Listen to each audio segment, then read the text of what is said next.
భారతదేశ రాజ్యాంగం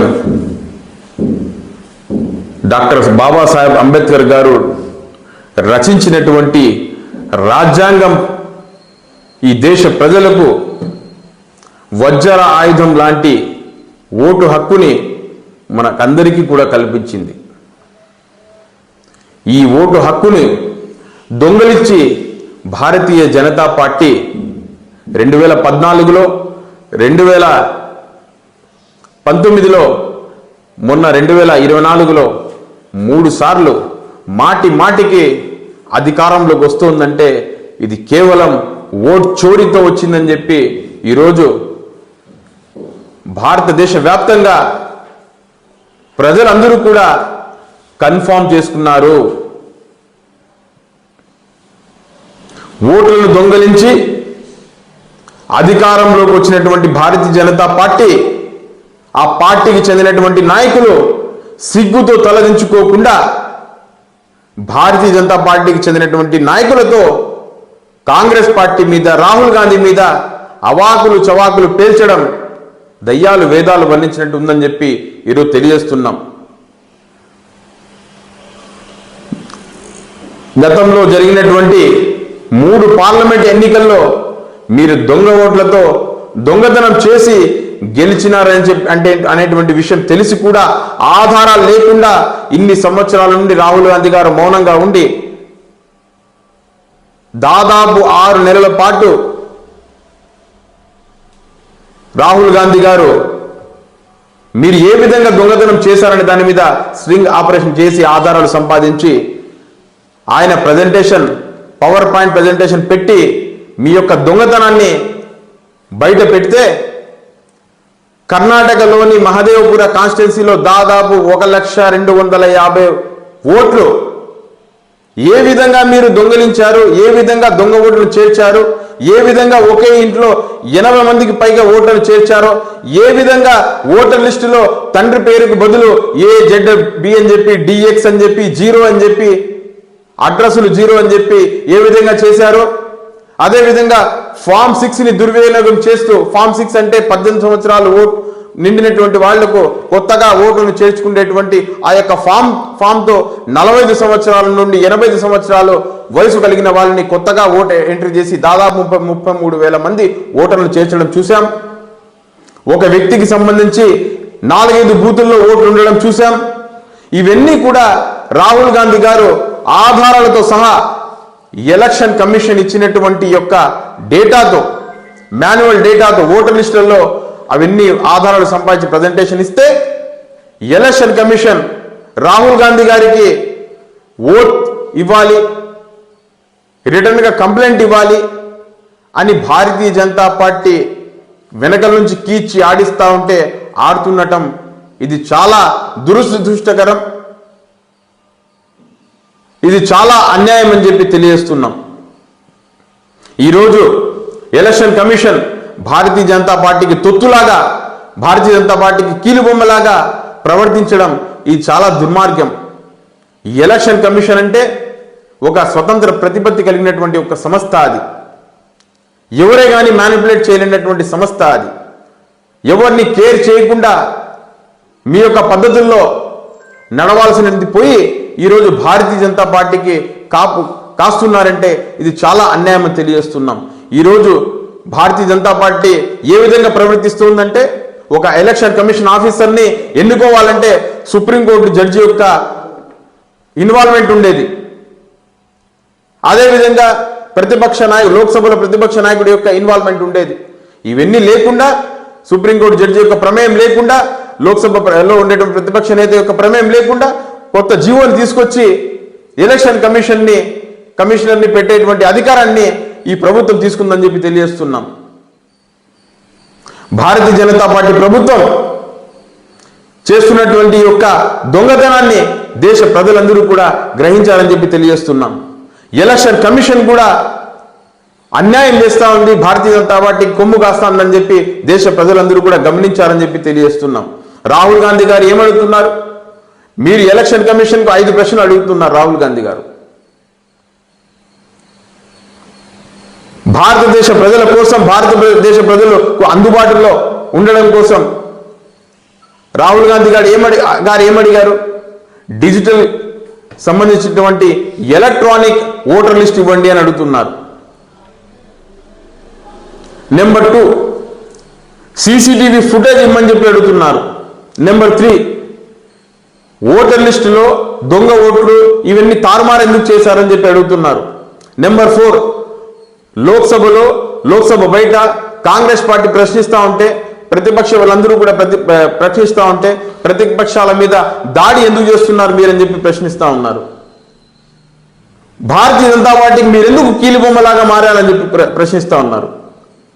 మీరు ఏ తప్పు చేయకపోతే,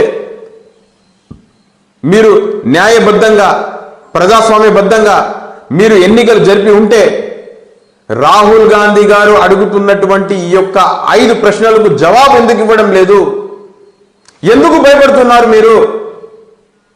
నిన్న దాదాపు 300 మంది ఎంపీలు, ఈ భారతదేశ పౌరులు తమ ఓటు హక్కును వినియోగించుకుని 300 మందిని గెలిపించినటువంటి ఎంపీలు ఎలక్షన్ కమిషన్ ని కలవాలి అని చెప్పి వాళ్ళని మాట్లాడాలని చెప్పి బయలుదేరితే పార్లమెంటు బయట దాటనివ్వకుండా బ్యారికేడ్లు పెట్టి ఎంపీల్ని అడ్డుకోవడం, పోలీస్ స్టేషన్కి తీసుకుపోవడం, అరెస్ట్ చేయడం, కేసులు పెట్టడం, ఇది ఎంతవరకు సబబు అని చెప్పి తెలియజేస్తూ ఉన్నాం. ఇవన్నీ చూస్తూ ఉంటే భారతీయ జనతా పార్టీ యొక్క గేమ్లో ఎలక్షన్ కమిషన్ కూడా RSS సంస్థలో ఎలక్షన్ కమిషన్ కూడా ఒక భాగం అయిపోయిందని చెప్పి ఈరోజు తెలియజేస్తూ ఉన్నాం. మీరు తప్పు చేయకపోతే 300 మంది ఎంపీలను ఎలక్షన్ కమిషన్ ఎందుకు అలౌ చేయలేదు ఎలక్షన్ కమిషన్ ఆఫీసులోకి అని చెప్పి తెలియజేస్తూ ఉన్నాం. భారతీయ జనతా పార్టీకి టైం దగ్గర పడిపోయింది. మీకు పోయే రోజులు అతి తొందరలో ఉన్నాయని చెప్పి తెలియజేస్తున్నాం. ఈ యొక్క సంఘటన అంతా చూస్తున్నటువంటి ఎలక్షన్ కమిషన్ మళ్ళీ ఆధారాలు అడుగుతా ఉంది. రాహుల్ గాంధీ గారు కర్ణాటకలో మహదేవ్పుర కాన్స్టిట్యున్సీలో జరిగినటువంటి అన్యాయం పట్ల ఢిల్లీలో ఈ దేశంలో ఉండేటువంటి అన్ని పత్రికా ఛానళ్ళందరినీ పిలిచి పవర్ పాయింట్ ప్రజెంటేషన్ ఇస్తే అన్ని దేశంలో ఉండే టీవీ ఛానల్ అన్ని కూడా లైవ్ అదేని టెలికాస్ట్ చేస్తే కేవలం 1 గంటలోనే రాహుల్ గాంధీ గారి యొక్క ప్రసంగాన్ని 12 కోట్ల మంది ప్రజలు చూడడం జరిగింది. ఎలక్షన్ కమిషన్ వాళ్ళు చూడలేదా? ఆ యొక్క వీడియోని కళ్ళకు కనపడలేదా? ఒకవేళ చూడకపోయినా ఏ యూట్యూబ్ ఛానల్ ఓపెన్ చేసినా, ఫేస్బుక్ ఓపెన్ చేసినా రాహుల్ గాంధీ గారి యొక్క పవర్ పాయింట్ ప్రజెంటేషన్ కనబడుతుంది. చూసుకొని ఆధారం సంపాదించండి. ఇండియా టుడే ఈరోజు గోధి మీడియా, భారతీయ జనతా పార్టీకి కొమ్ము కాసేటువంటి మీడియా అందరూ కూడా ఆ యొక్క కర్ణాటకలో ఉన్నటువంటి ఒక ఇంటికి పోవడం జరిగింది. హౌస్ నెంబర్ 35తో కలిగినటువంటి ఒక రేకుల షెడ్, ఒక చిన్న సింగిల్ రూమ్ ఉన్నటువంటి ఇంటిలో దాదాపు 85 ఓట్లు చేర్చారని చెప్పి రాహుల్ గాంధీ గారు ప్రూఫ్ చేస్తే ఇండియా టుడే పరిగెత్తింది అక్కడికి. అక్కడ మాట్లాడడం జరిగింది. ఎస్, ఇక్కడ 85 ఓట్లు ఉన్నాయని చెప్పి ప్రూవ్ చేసింది ఇండియా టుడే టీవీ ఛానలే. దేశంలో ఉన్నటువంటి అనేక మంది పౌరులు ఆ యొక్క ఎలక్షన్ కమిషన్ యొక్క వెబ్సైట్లోకి వెళ్ళి రాహుల్ గాంధీ గారు చూపించినటువంటి ఓటర్ ఎపిక్ నెంబర్ని ఎంటర్ చేసిన తర్వాత రాహుల్ గాంధీ గారు ఒక వ్యక్తి పేరు చెప్పి 4 ఓట్లు ఉన్నాయి ఇతను అని చెప్పి డిఫరెంట్ బూత్స్ లో అని చెప్పి తెలియజేస్తారు. అదే విషయాన్ని చాలా మంది ఆ వెబ్సైట్ లో ఓపెన్ చేసి ప్రూవ్ చేయడం జరిగింది. మీరిచ్చినటువంటి డేటాలోనే రాహుల్ గాంధీ గారు సమాధానం రూపంలో ఎవిడెన్స్ ని చూపించడం జరిగింది. ఇవన్నీ చూసి పరిశీలించకుండా ఏం జరిగింది, ఎక్కడ ఏం జరిగింది అనేటువంటి చర్యలు తీసుకోకుండా ఈరోజు రాహుల్ గాంధీ గారికి వ్యతిరేకంగా మీరు ఏమంటే అది మాట్లాడడం, భారతీయ జనతా పార్టీ ఒకవైపు, ఎలక్షన్ కమిషన్ ఒకవైపు, మీరందరూ కలిసి ఈరోజు ప్రతిపక్షాల పట్ల దాడి చేయడం అనేది ఎవరు సహించరని చెప్పి తెలియజేస్తున్నా. ఎవరైతే భారతీయ జనతా పార్టీ మత్తులో ఉన్నారో, భారతీయ జనతా పార్టీ నరేంద్ర మోడీ గారి యొక్క వీడియోలు చూసేవాళ్ళు, వాళ్ళు ఫాలో అయ్యే వాళ్ళు అందరూ కూడా ఈరోజు రాహుల్ గాంధీ గారి యొక్క ఫేస్బుక్ కావచ్చు, ట్విట్టర్ కావచ్చు, ప్రతి ఒక్కటి రాహుల్ గాంధీ గారి ఫాలో అవుతున్నారని చెప్పి తెలియజేస్తున్నా. భారతీయ జనతా పార్టీకి ఆదరించే వాళ్ళందరూ కూడా ఇంత చీటింగ్ పార్టీనా, ఇంత దొంగ పార్టీనా అని చెప్పి ఈరోజు కాంగ్రెస్ పార్టీని ఆదరిస్తున్నారని చెప్పి తెలియజేస్తూ ఉన్నాను. ఇప్పటికైనా మీకు చిత్తశుద్ధి ఉంటే మీరు చేసిన తప్పుకు నైతిక బాధ్యత వహిస్తూ భారత జాతికి క్షమాపణ చెప్పి తల వంచి రాజీనామా చేసి నరేంద్ర మోదీ ప్రజల ఓట్లతో నేను న్యాయబద్ధంగా గెలిచినానని చెప్పి చెప్పుకుంటున్నటువంటి నరేంద్ర మోడీ ఈరోజు పార్లమెంటులో వస్తే సమాధానం చెప్పలేనని చెప్పి మొగం చాటేస్తున్నటువంటి నరేంద్ర మోడీ దేశ ప్రజలకు భారత జాతికి క్షమాపణ చెప్పి వెంటనే రాజీనామా చేసి ఈ యొక్క ప్రభుత్వాన్ని బర్తరఫ్ చేయాలని చెప్పి కాంగ్రెస్ పార్టీగా డిమాండ్ చేస్తూ రాహుల్ గాంధీ గారు బయట పెట్టినటువంటి ఈ యొక్క ఆధారాలను బేస్ చేసుకొని ఈరోజు దేశంలో ఉండేటువంటి అనేక మంది మేధావులు పౌరులు ప్రతి ఒక్కరూ కూడా ఈరోజు ఈ విషయం మీద మాట్లాడుతున్నారు. ఇదంతా గమనించి సుప్రీంకోర్టు ధర్మాసనం ఈ యొక్క ఇన్సిడెంట్ ని సుమోటోగా తీసుకొని వెంటనే ఈ యొక్క ప్రభుత్వాన్ని దింపేయాలి అని చెప్పి తెలియజేస్తున్నాం.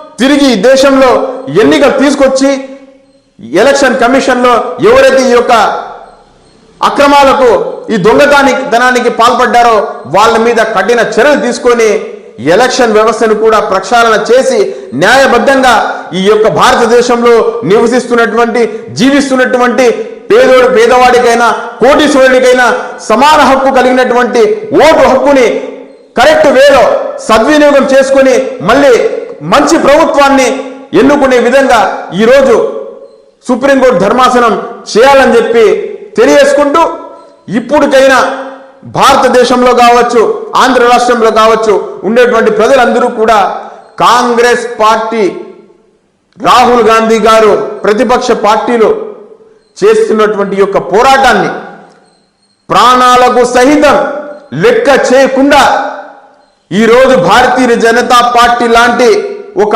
మతతత్వ పార్టీ ప్రమాదకరమైనటువంటి పార్టీ ఇలాంటి పార్టీకి ఎదురు నిలబడి పోరాడుతున్నటువంటి రాహుల్ గాంధీ గారికి ఈరోజు భారతదేశంలో ఉండేటువంటి ప్రతి పౌరులు అండగా నిలబడాల్సినటువంటి అవసరం వచ్చింది.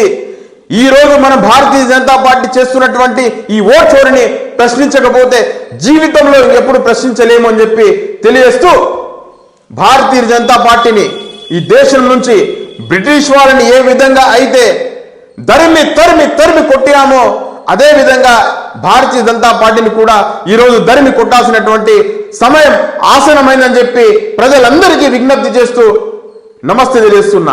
జై హింద్, జై కాంగ్రెస్.